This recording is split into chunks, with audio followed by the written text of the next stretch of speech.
વિદ્યાર્થી મિત્રો, હવે આપણે આપણા 10th ના ત્રીજા ચેપ્ટરની એટલે કે આપણા ફિઝિક્સનો જે પર્ટિક્યુલર ભાગ છે એને આપણે ત્રીજા ચેપ્ટરની શરૂઆત કરીએ. તો આપણું હવે નવું ચેપ્ટર છે વિદ્યુત. તો તમે આન પહેલા ચેપ્ટર નંબર 10 અને ચેપ્ટર નંબર 11 છે એમાં તમે પ્રકાશના ગુણધર્મો વિશે ડિટેલમાં ચર્ચા કરી અને પ્રકાશના ઘણા બધા ઉપયોગ વિશે તમે ભણી ચૂક્યા કે જેમાં આપણે પ્રકાશનું પરાવર્તન, વક્રીભવન, વિભાજન, પ્રિઝમ દ્વારા પ્રકાશનું વિભાજન થાય તે, માનવ આંખ, તમે અલગ અલગ વાતાવરણીય વક્રીભવન ને એવું બધું તમે જોઈ ગયા. હવે આપણે આ જે પોર્શન છે એ પોર્શન આખું વિદ્યુત ઉપર ડિપેન્ડન્ટ છે એટલે કે ઇલેક્ટ્રિસિટી ઉપર ડિપેન્ડન્ટ છે. એટલે હવે આપણે ઓપ્ટિક્સના જે પાઠ હતા એ આપણે પૂર્ણ કરી ચૂક્યા. હવે આપણે વિદ્યુત ઉપર આગળ વધશું એટલે કે ઇલેક્ટ્રિસિટી ઉપર આગળ વધશું. તો ઇલેક્ટ્રિસિટીમાં તમે નામ જુઓ ઇલેક્ટ્રિસિટી તો હકીકતમાં નામ ઉપરથી તમને ખબર પડી જાય કે આમાં કંઈક ઇલેક્ટ્રોન ભાગ ભજવતો હોય છે. તો આ કેવી રીતે પ્રક્રિયા થાય છે એ આપણે ડિટેલમાં ચર્ચા કરીએ કારણ કે આપણે પાયેથી સમજવું પડશે કે વિદ્યુત શું કામ ઉદ્ભવે છે અને એના કયા કયા રીઝન છે કે એને આપણે ટ્રાન્સમિટ કરી શકીએ છીએ. ઓકે, તો સૌથી પહેલા આપણા ચેપ્ટરનો ક્વેશ્ચન ટૂંકનો લખો વિદ્યુત ભાર. ઓકે, આની પહેલા હું એક કહું કે આ જે ચેપ્ટર છે આ ચેપ્ટરમાંથી 3 માર્કનો દાખલો એ ખૂબ જ આઈએમપી પૂછાઈ શકે એમ છે. આ સિવાય 2 માર્કનો પ્રશ્ન પણ આમાંથી પૂછાય છે અને 1 માર્કના પ્રશ્ન માટે પણ આમાંથી આઈએમપી આવી શકે છે. બીજું તો કે આ જે વિદ્યુત જે ચેપ્ટર છે એ આપણને શું કામ આપ્યું છે તો કે આપણી આસપાસ જેટલી પણ લાઇટ છે, આપણે જેને સાવ ગુજરાતી ભાષામાં કહીએ લાઇટ પણ હકીકતમાં એને કહેવાય વિદ્યુત પ્રવાહ, ઇલેક્ટ્રિસિટી. તો વિદ્યુત પ્રવાહ ક્યાંય વહેતો હોય ઇલેક્ટ્રિક કરંટ તો એ શું કામ વહે છે, એ કેટલો ખતરનાક હોઈ શકે છે, આપણે વિદ્યુત પ્રવાહ ક્યારેક વધી જાય તેના પ્રોટેક્શન માટે આપણે શું શું પગલાં ભરી શકીએ છીએ એ બધી ચર્ચા આપણે આ પાઠમાં કરશું. એટલે આ પાઠ ઉપરથી તમને એવું ખબર પડશે કે માની લો કે તમારી પાસે કોઈ ડિવાઇસ છે, કોઈ પંખો છે, કોઈ ટ્યુબલાઇટ છે, કોઈ એવી વસ્તુ છે એમાંથી વિદ્યુત પ્રવાહ પસાર થાય છે તો એ વિદ્યુત પ્રવાહને તમે એનાલિસિસ કરી શકો. અડીને નથી કરવાનું, નતર આપણા વાળા ચડ ઊંચા થઈ જશે.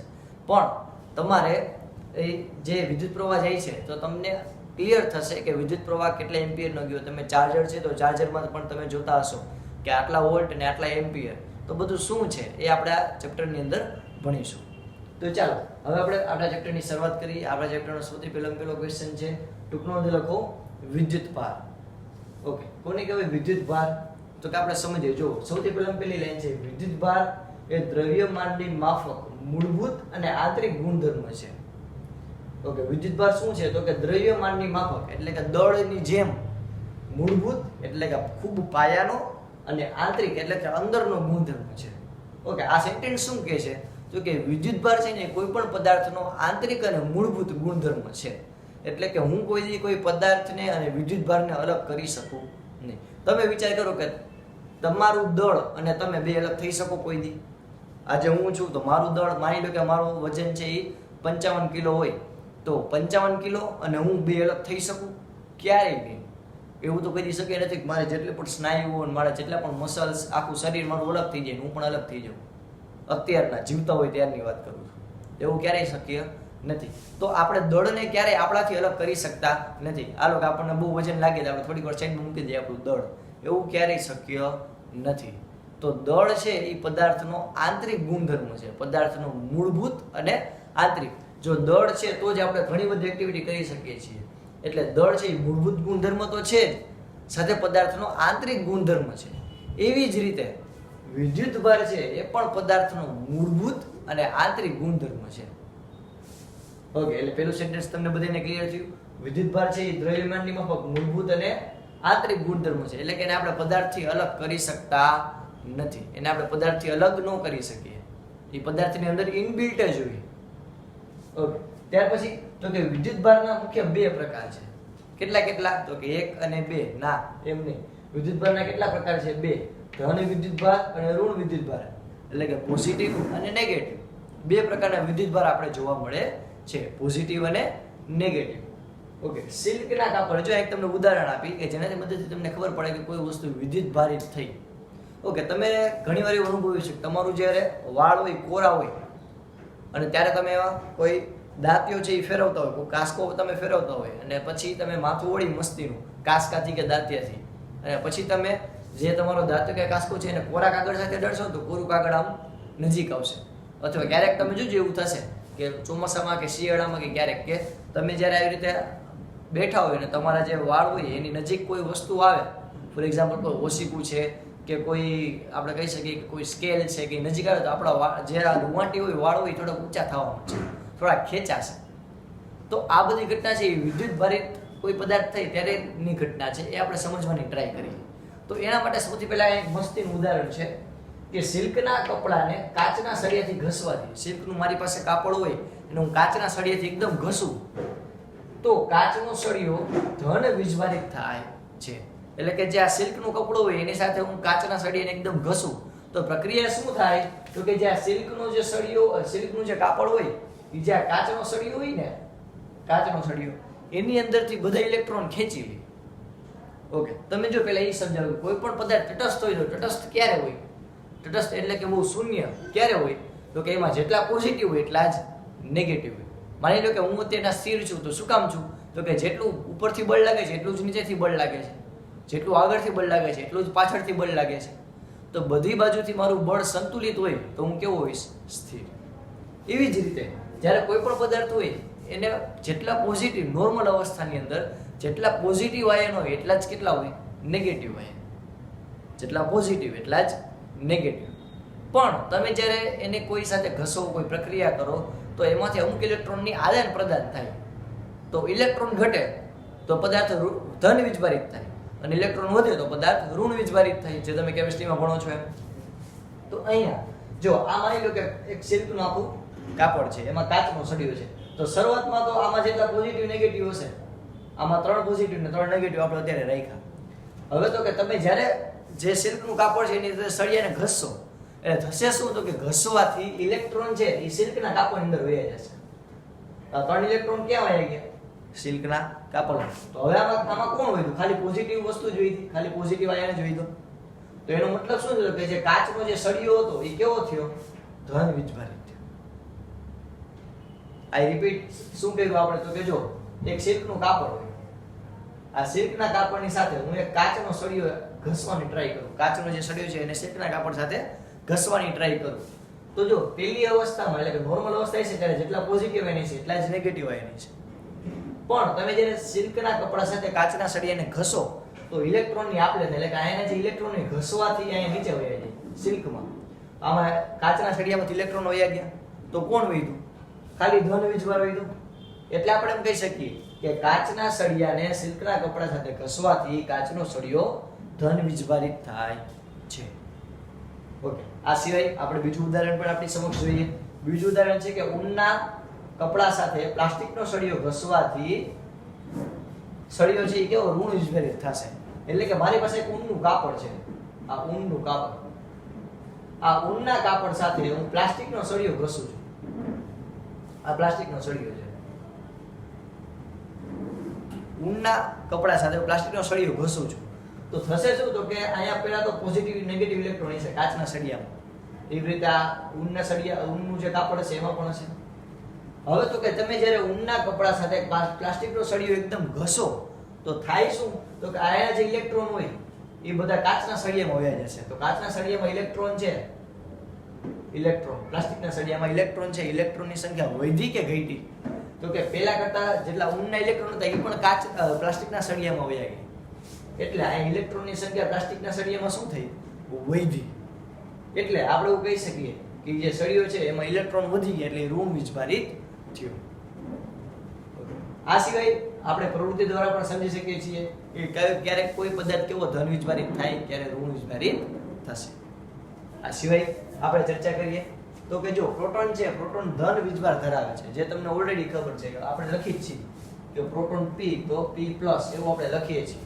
શું કામ? કારણ કે પ્રોટોન છે ધન વીજભાર ધરાવે છે, એટલે કે પોઝિટિવ ધરાવે છે આયન. હવે ઇલેક્ટ્રોન છે, ઇલેક્ટ્રોન હંમેશા ઋણ વીજભાર ધરાવે છે, એટલે આપણે લખી શકીએ કે ઇલેક્ટ્રોન E E-. ચાલો હવે તો કે બંને મૂલ્યની દ્રષ્ટિએ કેવા છે? સરખા, પણ બેની સંજ્ઞા નિશાની કેવી છે? અલગ અલગ. એટલે કે જેટલું પ્રોટોનનું મૂલ્ય હશે એટલું જ કેનું મૂલ્ય હશે? ઇલેક્ટ્રોનનું. જેટલું પ્રોટોનનું મૂલ્ય હશે એટલું જ ઇલેક્ટ્રોનનું મૂલ્ય હશે, પણ બેની દિશા કેવી હશે? બેની સંજ્ઞા કેવી હશે?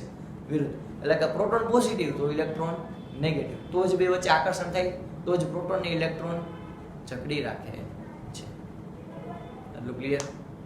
ચાલો હવે આપણે જોઈએ પ્રોટોન છે એ ધન વીજભારિત છે એટલે કે P+, ઇલેક્ટ્રોન છે એ ઋણ વીજભારિત છે એટલે કે E-, બંને મૂલ્યની દ્રષ્ટિએ કેવા છે સરખા એટલે કે બેયનું મૂલ્ય સરખું છે પણ બેયની સંજ્ઞા કેવી હશે અલગ અલગ.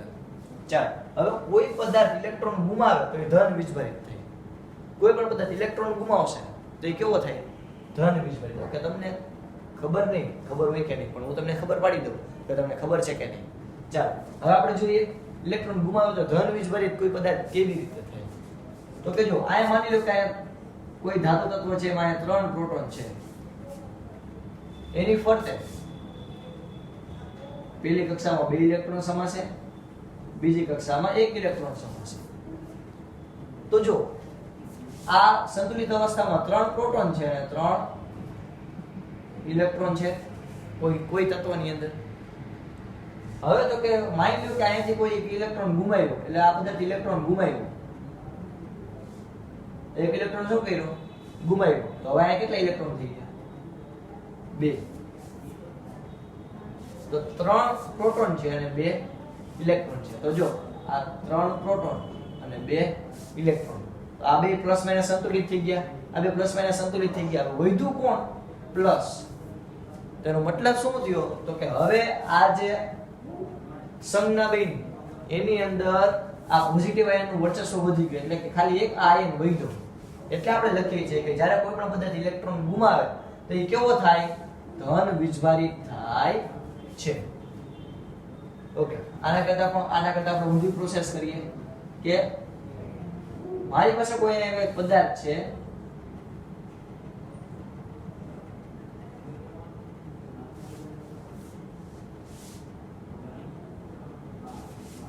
મારી પાસે કોઈ પદાર્થ છે કે જેને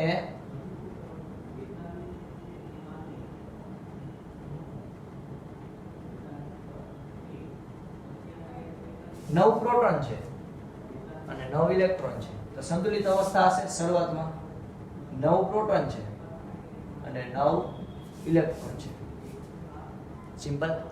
હવે જ્યારે કોઈ પદાર્થ ઇલેક્ટ્રોન મેળવે એટલે કે આને જો આ એક ખાંચો બુરાતો હતો એટલે કે અહીંયા એક જગ્યા ઘટતી એક જગ્યા વધતી, તો શું કર્યું તો કે બહારથી એને એક્સપોર્ટ કર્યો એટલે કે બહારથી ઇલેક્ટ્રોન બોલાવ્યો, તેને ઇલેક્ટ્રોન મેળવ્યો, ઇલેક્ટ્રોન મેળવેલો ઇલેક્ટ્રોન અહીંયા ભરાશે.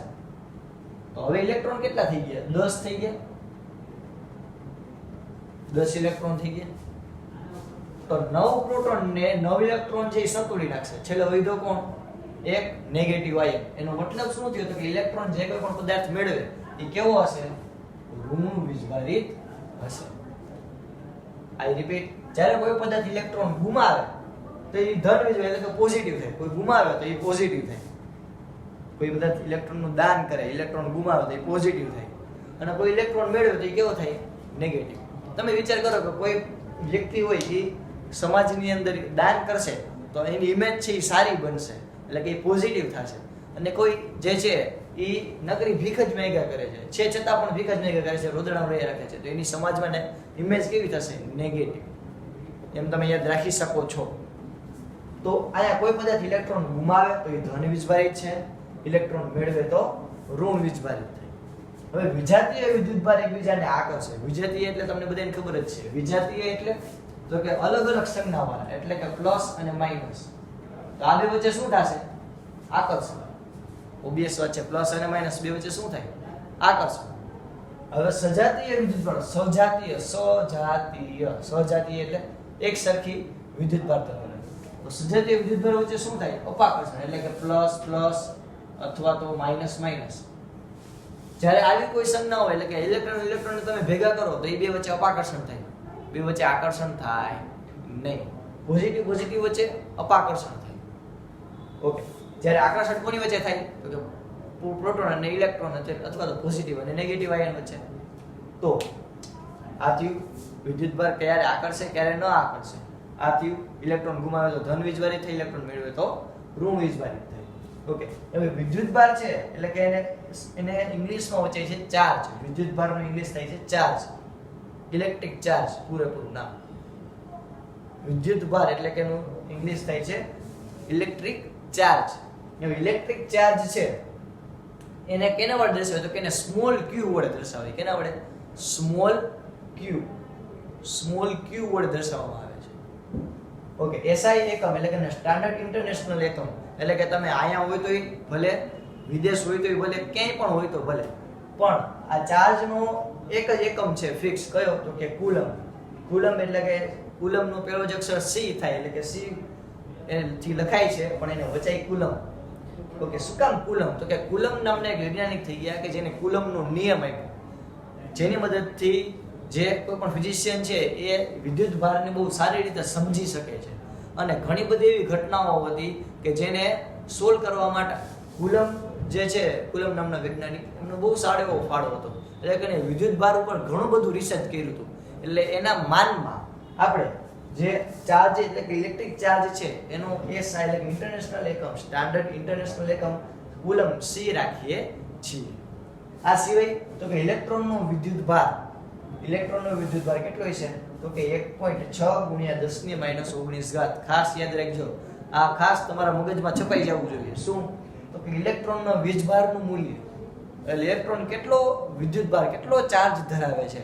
તો કે ઇલેક્ટ્રોન છે 1.6 ગુણ્યા 10⁻19 કુલમ જેટલો વિદ્યુત ભાર ધરાવે છે. ઓકે, જેટલો ઇલેક્ટ્રોન વિદ્યુત ભાર ધરાવે છે એટલો જ પ્રોટોન ધરાવતો હોય છે, કારણ કે આપણે અહીં કીધું છે કે બંને મૂલ્યની દ્રષ્ટિએ કેવા છે? સરખા. તો અહીંયા જેટલો ઇલેક્ટ્રોન છે એ વિદ્યુત ભાર ધરાવતો હોય છે એટલો જ પ્રોટોન ધરાવતો હોય છે. તો આનો વિદ્યુત ભાર છે 1.6 ગુણ્યા 10⁻19. બેઠે બેઠો આ પ્રોટોનનો પણ હશે 1.6 ગુણ્યા 10⁻19. પણ ફેર ક્યાં છે? તો કે બેયની દિશા કેવી છે? અલગ અલગ. પ્રોટોનની પોઝિટિવ, ઇલેક્ટ્રોનની નેગેટિવ. એટલે કે ઇલેક્ટ્રોનનો વિદ્યુત ભાર છે -1.6 ગુણ્યા 10⁻19 -1.6 ગુણ્યા 10⁻19 કુલમ. જ્યારે પ્રોટોન પરનો વિદ્યુત ભાર થાય +1.6 ગુણ્યા 10⁻19 +1.6 ગુણ્યા 10⁻19 કુલમ. તો આ છે વિદ્યાર્થી મિત્રો વિદ્યુતભાર કોને કહેવાય? એટલે કે આપણે ડિટેલમાં ચર્ચા કરીએ કે ટૂંકનો જ લખો વિદ્યુતભાર. એટલે કે વિદ્યુતભાર વિશે આપણે શું લખી શકીએ છીએ અથવા તો શું સમજી શકીએ છીએ? તો કે વિદ્યુતભાર શું છે? તો કે દ્રવ્યમાનની માફક મૂળભૂત અને આંતરિક ગુણધર્મ છે.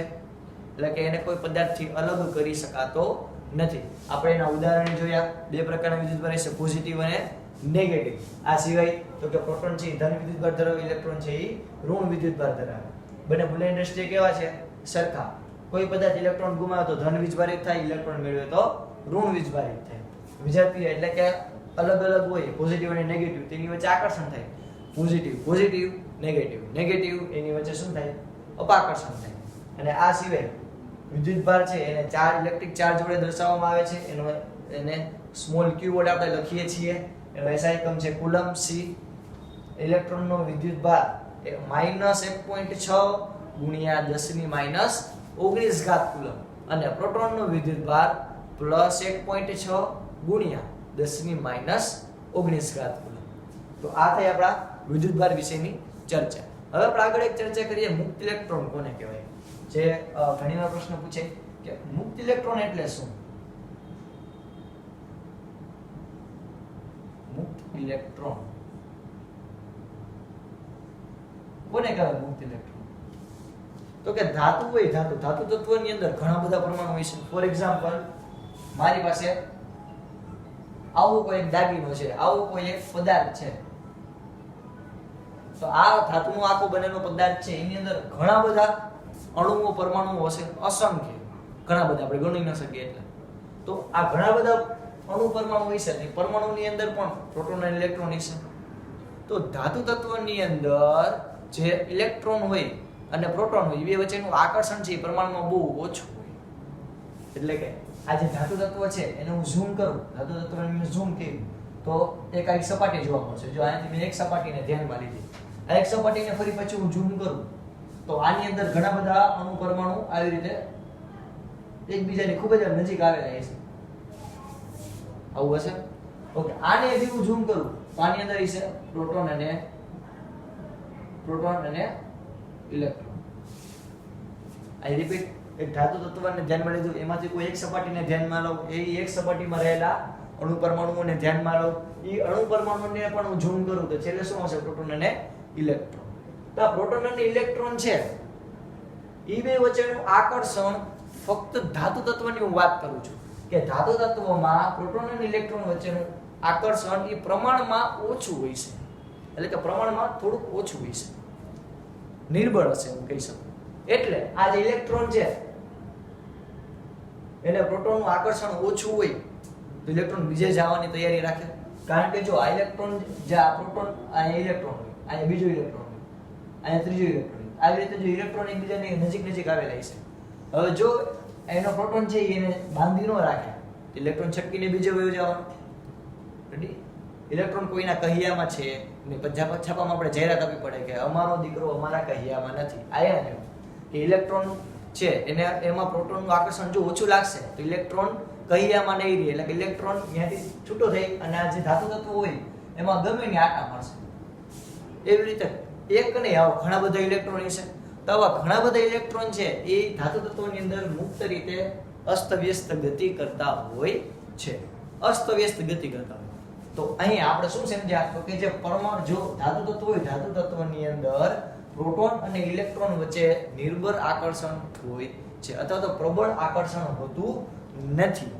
એટલે ઇલેક્ટ્રોન છે એ પોતાના પિતૃ પરમાણુથી, પિતૃ પરમાણુ એટલે તો કે જે આ મૂળ જેનો પરમાણુ છે એનાથી નોખો થઈ અને ઇલેક્ટ્રોન ક્યાં આવી જાય? બહાર ગમે ની આટા મારતો હોય. તો આવી રીતે ગમે ત્યાં મુક્ત રીતે અસ્તવ્યસ્ત ગતિ કરતા હોય આવા ઘણા બધા ઇલેક્ટ્રોન હશે.